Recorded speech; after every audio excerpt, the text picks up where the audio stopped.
Right, thank you for staying with us. Let's squeeze in a very quick conversation about the KCSE results. The results are out. The Education Ministry says that those who have qualified to join public universities have significantly increased. Several of the schools have been lined up of the top 10.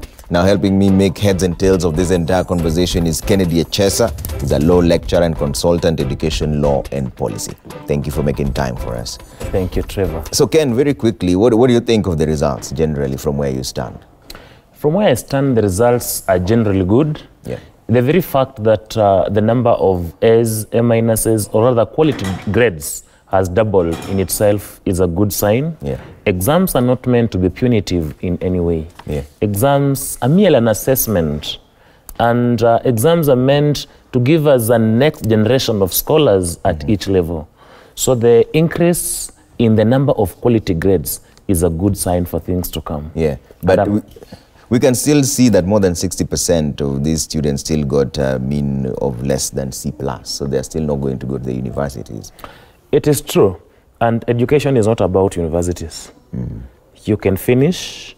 Those who had less than C+, they'll still go to the university, but it is not in the next 2 years. They'll go through the stages. They can choose to join technical colleges, and after pursuing certificates, they get admitted into diplomas, and then they get admitted into universities. The perception that every student sitting KCSE has to go to the university is a wrong perception by our society. So generally, we appreciate the performance of students based on their abilities, based on what their entry behavior was in KCPE. There are those who argue that even up to date, this still shows a bit of disparities because some of the schools that are topping are the ones that have always been top anyway. So it means that there's still resources that still need to be deployed to other schools as well. And that is where the problem comes in. When you look at the list of top 10 schools, these are schools that have a history of good performance dating back to over 3 decades. We don't have any change. And these are what the Ministry of Education calls Cluster 3 schools, the original national schools. And non-national schools that have made their way into the list of top performers are the traditional former provincial schools that have historically performed well. This means 2 things. One is that the government commitment to uplift other schools, the extra county schools and county schools, is not yielding any fruit.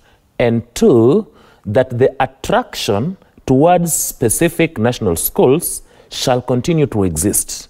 And this is why parents have always complained that their children have not been admitted to the best schools. To them, the best schools are these top 10 schools appearing on papers today, which have produced the best grades. From an education consultancy perspective, is that a fallacy in itself? Because when we say that the students have not been taken to the best schools, remember the students who actually go to those best schools are the same top performers at KCPE level. So if they take the creme de la creme, of course they'll perform well in KCSE. When the other schools are given a chance to pick, they pick the slightly lower cadre than that, then the performance still continues in the same line. Is it a fair assessment for parents to believe that certain schools perform better than other schools and it's not based on the student? It is to an extent a fair assessment. Because Trevor, when your boy scores 400 and above, you have a legitimate expectation that that boy ought to be admitted to a school of his choice based on capacity. But what we've been saying previously is that students who score above 400, they are all taken to national schools. National schools are now 103. But there is nothing national about 50% of those national schools. In essence, the national schools remain to be about 17 or 20. In fact, extra county schools, some are performing much better than the national schools. So the parents have a legitimate and genuine expectation that their children be admitted to the best schools based on their performance. We have situations where children had 413 in this year's KCPE. They have been admitted to some local village schools carrying a national tag. You know, when government increased the number of national schools from the previous 17 to around 103, they were going for every, at least one girls' school in every county and one boys' school in every county. And some counties did not have schools worth being tagged as nationals in terms of resources, in terms of performance, in terms of culture and their history.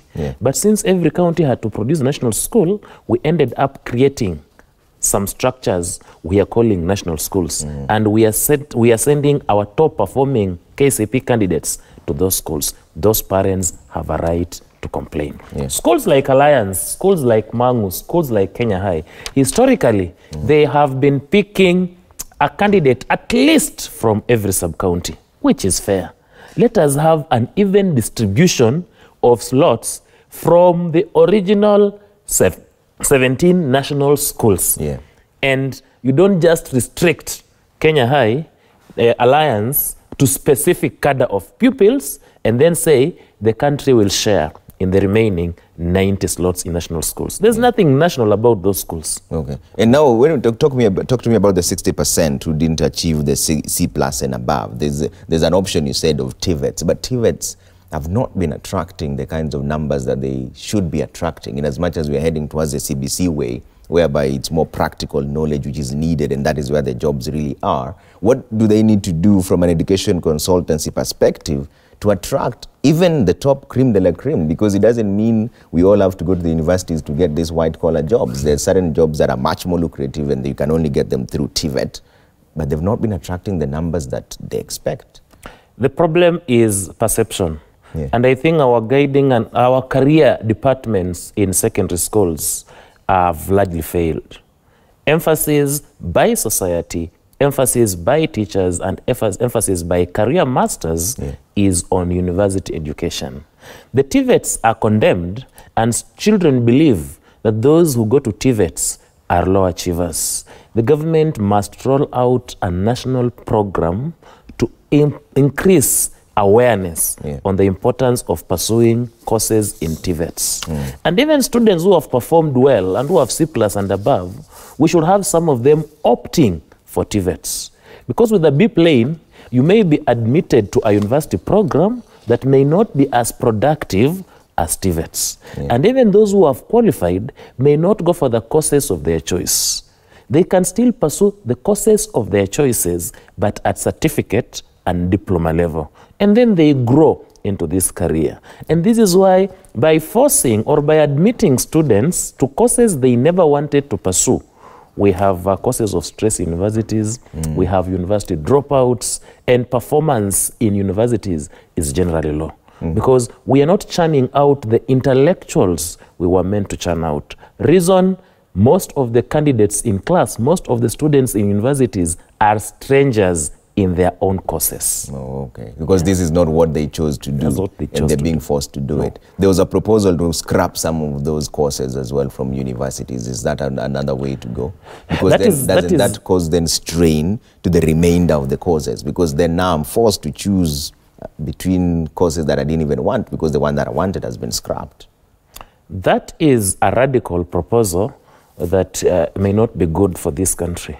And Trevor, I can tell you with a clear conscience that we do not have a university course that is useless. Of course, Professor Magoha at one time called some of those courses as useless, courses that have no value. All we can do is to align those courses to the education objectives as a country. To review them. Some of these courses were last reviewed 40 years ago, and they no longer make relevance. That is not to mean they are not relevant. They just need a review of the courses and to align them. Take anthropology, for example. In some of my classes, I ask students, which courses do you think should be scrapped? And they all say anthropology. Anthropology is a very important course. Even in law, we have legal anthropology. So we are understanding these courses in their literal meaning. But when you understand them within a societal perspective and align them the national goals and objectives of education, they are very productive courses. And again, there is an assumption that we are in school to get employment. We have people who are in school just for self-fulfillment. Of course, self-fulfillment is one of the objectives of education. I may just want to pursue anthropology because I want to become an anthropologist. I may score an A and I want to pursue theology just because I want to become a theologist. I have one of my professors, when I was a student at the university, had a daughter who scored an A-plane at Kenya High. The daughter chose to join Opus Dei to become a nun. The father had to sue the daughter, because the father never understood how with an A-plane you will become a nun and study theology. But the courts ruled that once a child attains the age of 18 years, he or she is free to pursue what the child deems best. With an A-plane? With an A-plane. Okay. She joined Opus Dei. Oh, wow, that's interesting. So the other thing that I think Sam Gituku was explaining this earlier on, at least 200,000 candidates who sat on the Kenya Certificate of Primary Education 4 years ago cannot be accounted for in this year, in as much as we have the 100% transition. What is the government missing in terms of this transition that we talk about? Because more than 200,000 cannot be accounted for. They did the KCPE, then they disappeared in between there. That is a very serious concern, Trevor. Government has failed to effectively monitor the 100% transition. Government presently is concerned with the transition itself from primary to secondary. Once they have received the admission reports, then they assume that every person who was admitted to a secondary school has reported. Not every student who sat KCPE and has been placed in a secondary school by government will be able to join that particular school or any other school for that matter. And the reasons are simple. Resources. Kenya, more than half of our parents are unable to achieve not even school fees, but a meal in a day. And therefore, poverty will keep these children away from school. Despite the fact that our laws are very progressive on the right to education and that government has an obligation to ensure that every student of school-going age is in school at basic level, that is in primary and secondary, it does not walk the talk to ensure that those who leave primary have actually to go to secondary and pursue education. And number two, we have other factors like school dropouts, early teenage pregnancies. Teenage pregnancies have forced like at every sub-county, averagely every year, 60 girls drop out because of teenage pregnancies. Truancy. Our guiding and counseling departments have also not been well equipped. More than half of the schools in this country do not have teachers who are specifically trained in guiding and counseling. And therefore, students do not receive that attention when they are suffering from psychological problems. And we have a number of students who just drop out of school, not because of poverty, not because of performance, but because of other psychological problems that calls for counseling. Okay, so as we go into 2020, and this is my final question, what should we be focusing on in the education sector? One is to reform governance in the education sector. And it is unfortunate that BBI and other instruments are focusing on political other than other essential sectors in this country. There is a problem in the governance of basic education in this country. The problem stems from this. Teacher Service Commission is an independent constitutional commission. Because of the independent status, the commission has become rogue. Rogue to the effect that the commission does not listen to other players in the education industry. Remember, the Ministry of Education is in charge of development of the policy and governance of basic and higher education. But who is in charge of the day-to-day running of schools? That is a principal, a deputy principal, teachers appointed by the commission. The Cabinet Secretary for Education has no authority over any teacher in school in terms of discipline and monitoring. It is a prerogative of the Teacher Service Commission. We have very many instances where the ministry has complained that a number of schools are being mismanaged, but TSC is yet to take action. TSC is more concerned with shenanigans with KNUT, teachers, and so forth. Yeah. So we need to reform governance in the education sector. It is high time that this country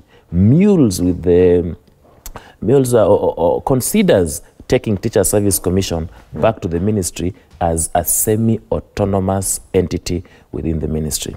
For as long as we have an independent human resource commission, such as TSC, it is going to be very difficult for government to implement education policies in this country and ensure that right to education is realized. All right. Thank you so much for making time this morning. Kennedy Echesa, law lecturer and consultant, education law and policy as well, just making heads and tails of the KCSE results that have just come out. The top 10 schools are there. The top 10 students are also there. We've been publishing most of them. And you can also check into our website and see all the details. We're taking a quick break here. When we come back, it's time for Chef Ali, the last cooking session for this year, the show. That is, not the entire year. Relax.